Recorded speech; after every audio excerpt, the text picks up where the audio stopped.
Good afternoon, people. She's laughing because I just looked at my head in the phone and said, the camera said, "What has Singapore done to me? Look at me. My hair's growing all odd.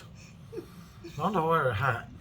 Anyway, enough about my hair and looking like Kiss without the makeup.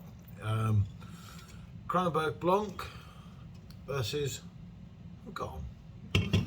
So it's like a wit beer battle, or really battle of the old school, because that became the late 90s drink and that became the 2000 drink. I was going to use another can. I've got this well good can and this cost me over £5 as well. This one cost me over £6. It's got a fancy can. It's got a fancy can. So I'm just keeping it. I don't know. Actually, I won't keep it. I'll end up probably drinking it later, but it looks good though, doesn't it? One I've never seen before, but I'm going to use this one, like the cheaper seats, because it's the same. Yeah, definitely. Just different artwork. Yeah. And some mug like me paid an extra £1 for it, as if £5 for a can wasn't expensive enough. So, don't have no wheat beer glass, so we'll be using. Oh, it looks a bit rough, doesn't it? That'll be alright. Got a chip in this as well, haven't I? Oh, yeah. I don't know how we did that. God knows. Anyway. Okay. So, glass looks a bit rough around the edges. So yeah, it's kind of an old school battle with the Hoegaarden, as I'm sure most of you know, being 4.9% ABV, and the Kronenbourg being 5%.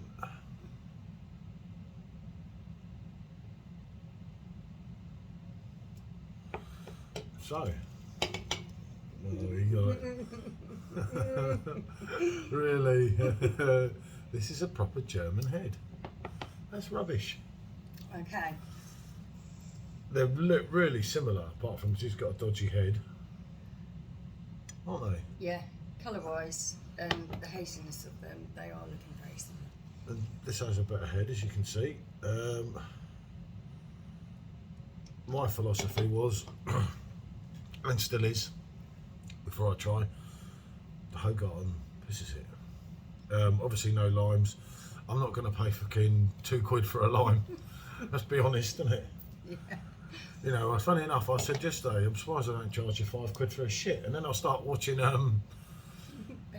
Benidorm in the middle of the night because I can't sleep. And it was the Christmas one where you had to pay 90p for a bacon butty, wasn't it? Yeah. And £1 to bring it back out. Garvey family. Yeah. Okay, yeah, got the citrusy smell there. Yeah. This is coriander and orange peel, as it says, isn't it? More so. Yeah. Much more citrus. You can really smell the coriander in this. Yeah, they're definitely different, aren't they? Yeah. Yeah, aroma-wise, there is quite a contrast.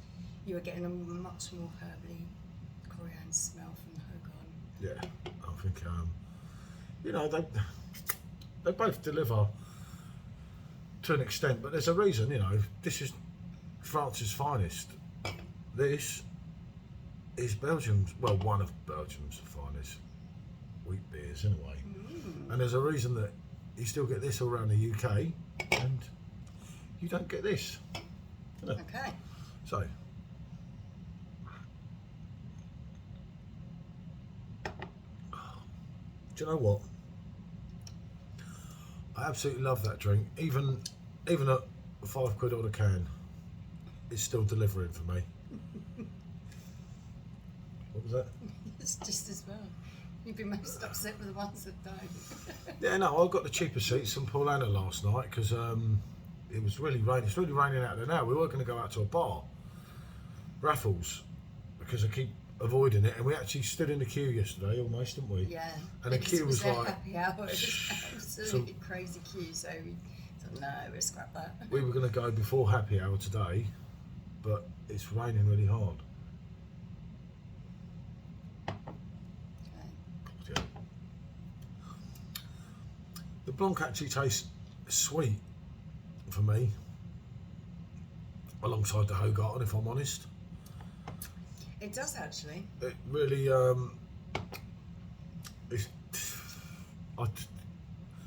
we did the original review on this, and I said it didn't really deliver. Yeah. Remember, this is brewed in Malaysia. Nothing against our Malaysian friends, and I can't wait to get there. But I say again, I'm struggling with this sweetness of this. Yeah. It doesn't taste like, and as I said in the original review, the bottle that I had last time, it was obviously French brewed.